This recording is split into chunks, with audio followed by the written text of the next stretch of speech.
প্রকাশিত হলো পশ্চিমবঙ্গের 2026 সালের খসড়া ভোটার তালিকা। ইতিমধ্যেই এই ভোটার তালিকা আমরা দেখতে পাচ্ছি chief election officer of West বেঙ্গলের ওয়েবসাইটে। আপনারা গুগলে গিয়ে সার্চ করে এই তালিকা দেখতে পারেন। আমি আপনাদের এখানে দেখিয়ে দিচ্ছি কিভাবে আপনারা এই তালিকাটি দেখবেন। Chief electoral officer of West বেঙ্গলের ওয়েবসাইটে গিয়ে আপনারা একটা লিঙ্ক দিন বা গুগলে গিয়ে আপনারা একটা লিঙ্ক দিন।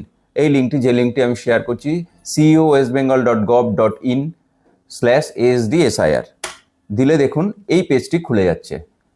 চিফ ইলেকটরাল অফিসার ওয়েস্ট বেঙ্গলের এই যে পেজটি খুলছে, এখানে কতগুলো অপশান দিয়েছে। সার্চ বাই এপিক নাম্বার, তারপরে দিয়েছে download ASD list by assembly constituency and part number, আর download list of BLA minutes by assembly constituency and part number. এইখানে আমরা যাব। দেখুন আমরা এসডি লিস্টটা কীভাবে নামাবো। এখান থেকে এই ডিস্ট্রিক্ট সিলেক্ট করবেন। আপনার যে ডিস্ট্রিক্টে আছেন সেই ডিস্ট্রিক্ট সিলেক্ট করলেন।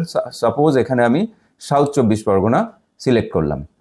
এর একটি অ্যাসেম্বলি কনস্টিটিউয়েন্সি এই ড্রপ ডাউন থেকে আমরা সিলেক্ট করে নেব যে কোনো একটা।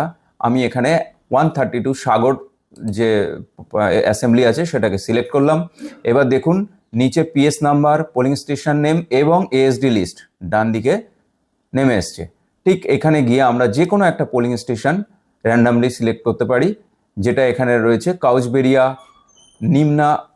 নিম্ন বুনিয়াদী বিদ্যালয়। এইটাকে আমরা ডাউনলোড অপশানে গেলাম, গিয়ে এখানে একটা লিস্ট নেমে এলো, যে লিস্টটাতে দেখা যাচ্ছে যে স্থায়ীভাবে স্থানান্তরিত, মৃত এবং খুঁজে পাওয়া যায়নি বা অনুপস্থিত এই ভোটারের তালিকা, যে ভোটাররা পার্মানেন্টলি লিস্ট থেকে বাদ যাচ্ছে। আপাতত এই তালিকাটি প্রকাশিত হয়েছে, ধাপে ধাপে বাকি তালিকাগুলি আসছে এবং আমরা সময় সময় এই যতটা যা আপডেট আসছে আপনাদের সঙ্গে শেয়ার করে নেব। ধন্যবাদ, আজ এই পর্যন্তই।